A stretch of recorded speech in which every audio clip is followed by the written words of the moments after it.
Hi, and welcome to day 4 of the Network Makeover. I'm Daniel Bogdanoff, and just like every day during this event, we are giving away more prizes. Each day, you could win one of 5 swag bags, with today's prize is sponsored by Cisco Security. Now, before we go any further, I just wanted to say a few words about today's sponsor. When we think about network security, we typically think about firewalls and intrusion prevention systems, which are otherwise known as IPSs. Naturally, when we think of these devices, we think of Cisco. That's why Ixia works hand in hand with Cisco to deliver integrated inline security solutions that are made more resilient and more efficient through intelligent visibility.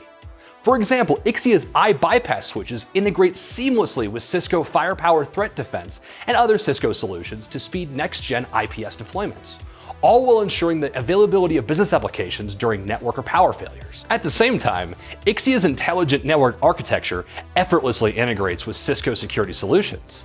That way you won't just know who's on your network, you'll get timely insights and analytics that help you take action faster. So, if you're interested in learning a little bit more about how Ixia and Cisco's combined security solutions help you reduce response times, improve firewall utilization, and prevent dangerous breaches with deep threat and application intelligence, be sure to check out the Inline Security Resilience video linked in this video's description.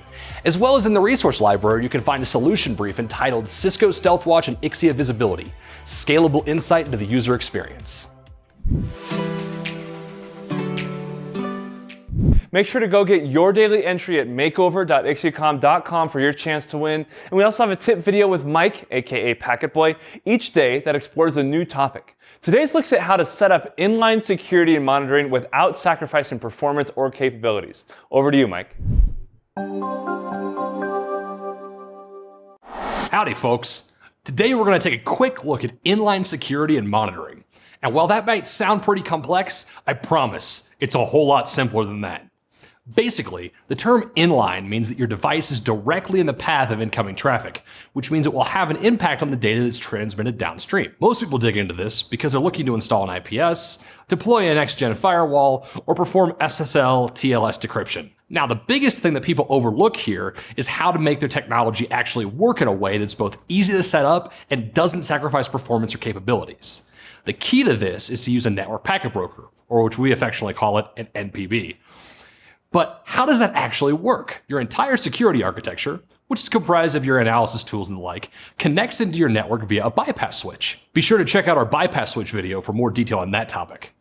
Now, the next part of your architecture is the packet broker, which basically acts as a proverbial middleman and lets you connect all of your security applications together seamlessly and safely, essentially ensuring that they don't cause network failures. The NPB also performs other functions like aggregation, filtering, and load balancing to keep your tools running at top speed with minimal latency. Adding a packet broker gives you strength through simplicity, as well as a few other perks, like improving your security tool survivability, reducing the risk of malware infiltration, and allowing you to implement serial tool chaining.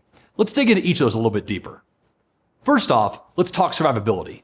Because an NPB improves your security tool survivability, you can create a cost-effective alternative to high availability.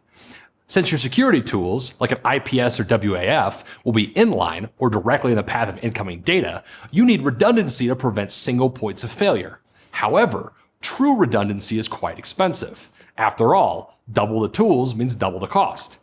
A more practical and cost-effective alternative is to implement what is known as N+1 survivability. This means that you have 1 or 2 spares on hand at all times, but not duplicate copies of all of your tools. This way, if one of your tools goes down, a spare is waiting to take over. Moreover, features like load balancing ensure that your tools are all actively processing traffic, but not at full capacity. This eliminates time delays for a spare tool to come online and gives you more headroom if you experience unusually high network loads. Another benefit of using an NPB architecture is improving your SSL TLS decryption methods, which are needed to inspect incoming data from malware. SSL encryption is a powerful weapon in the battle for data security, but its greatest strength is also its greatest weakness. Encryption hides at-risk data, which is incredibly useful. However, at the same time, cybercriminals can take advantage of SSL encryption to camouflage their malware. With a packet broker deployed, though, you can actively decrypt SSL traffic before forwarding the data onto your tools. Now, it's worth pointing out here that there are also security appliances like firewalls, IPSs, and WAFs that also offer integrated SSL decryption capabilities.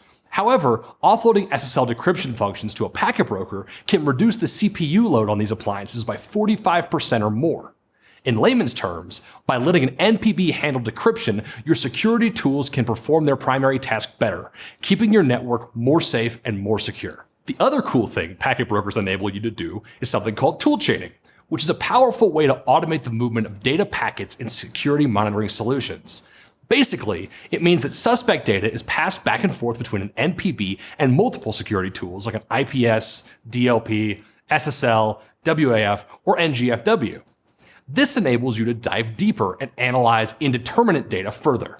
For instance, if your IPS flags data is suspicious, but it can't make a concrete determination, you can then send that data on to a WAF and then a DLP for further screening. Security tool chaining gives you the interoperability you need to make network security protection mechanisms successful. And there you have it, your very own crash course on inline security.